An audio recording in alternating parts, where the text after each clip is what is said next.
Okay, so marami guys ang nalilito sa mga ino-offer namin or maaaring nakikita nyo to sa iba, no, from other big companies din na mga nag-o-offer talaga ng mga business setup.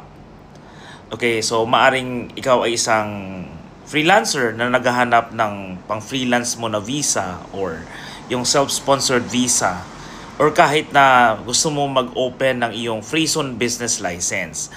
So I will explain kung ano ba yung 2 years visa at saka bakit yung package yearly. Okay. Take note guys, meron pong pagkakaiba ang mainland business license na packages and terms of payment compared to free zone business license. Okay. Kapag sinabi po nating mainland business licenses, ito po yung mga nakikita mong lahat ng mga shop na nasa labas. Diba, nasa mall, yung mga nire-required sila na talaga may actual office, shop, or may location ang kanilang businesses. Yan po ang concept ng mainland business license. So since there are 7 Emirates in the UAE, meron pong 7 mainland license. So depende kung saan ka magbubukas ng business mo. So kung nasa Dubai ka, Dubai mainland. Sharjah, Sharjah mainland, and so on. Okay? Pero po kasi, ang payment na ginagawa sa mainland, normally, ang visa kasi is 2 years. Lahat po ng residence visa ay 2 years. Siyempre, except yung mga golden visa, kasi ibang usapan yan. Now, ang concept ng payment na ginagawa nila is, during your first year, nandyan na yung sisingilin ka na agad ng license cost, e-channel, di ba, visa allocation, visa cost, at marami pang iba. Okay, kaya normally kapag mainland business license, medyo mahal, okay, sa unang taon. At kapag yung pang second year na, kasi again, like I said, 2 years po kasi ang visa. So on the second year, normally po mas mababa kasi ang renewal. Yun yung sinasabi nila na license renewal na lang.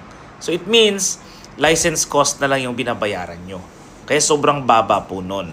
So yun ay concept ng mainland business license. Pero again, for freelancers kasi, di ba nga sabi ko, ang best option talaga is to get a free zone business license because you are not required to have an actual shop or office. Okay? So now, ano yung kaibahan ng free zone pagdating sa kanilang packages? Dapat ma-identify nyo to ha, kasi marami nagtatalo na, ganito lang, ganyan lang. Ang tanong, mainland license ba yan or free zone license yan? Okay, sa free zone license po, still, 2 years pa rin ang residence visa. Okay? Pero ang strategy na ginagawa kasi ng free zone business license para affordable siya, hinahati niya yung total package for 2 years into yearly. Example natin to. Kunyari, ang total package mo ng free zone business license with 1 visa is, kunyari, nasa 26,000. So, hindi ka sisingilin ng free zone ng 26,000. Okay?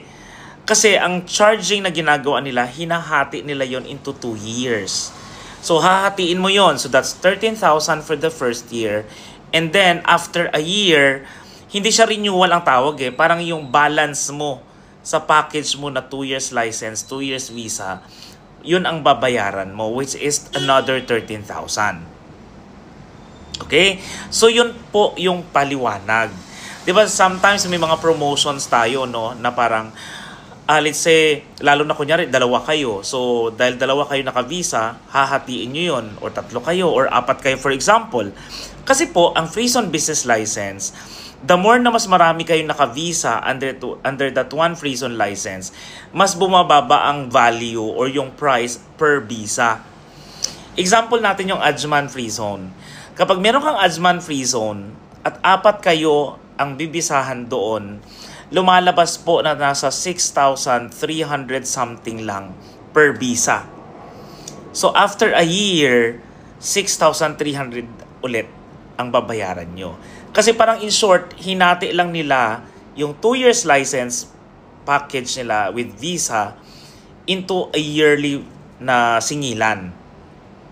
Pero kung 4 kayo, di ba 6,000 plus na lang. Unlike na mag-isa ka lang, nasa 13,000 or sometimes 14,000. So yun yung difference nun. Okay, wag tayong malilito kapag free zone license ang binigay sa inyo na pinagkuhanan na inyong visa. Okay? Double check nyo po lagi kung yung price ba na binabanggit is pang 1 year lang yan. At ang renewal kasi niyan, yun yung inyong balance nung supposedly 2 years license and visa package nyo. Okay? So sana po malinaw yan sa lahat po ng mga viewers natin para mas maintindihan nila. Pero ano yung advantage ng naka-yearly lang?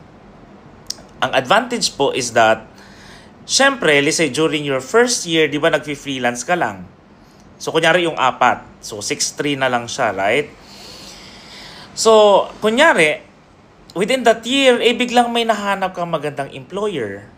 Di ba? Na bibisahan ka nila. Maganda yung alok na salary sa'yo. At mas pipiliin mo yon. So, the chance is, pwede nyo po ipa-cancel ang inyong free zone visa. Okay, from that, let's say, Ajman free zone, pwede nyo siyang ipa-cancel. At ang cost lang po ay nasa 600 plus lang or mostly nasa 700 dirhams lang. So at least pwede nyo siyang ipa-cancel. Okay? Pero talking about cancellations, ayan po. So kung gusto nyo ipa-cancel, kunyari lahat kayo nagpa-cancel, so 600 plus or 700 plus lang po yung babayaran nyo.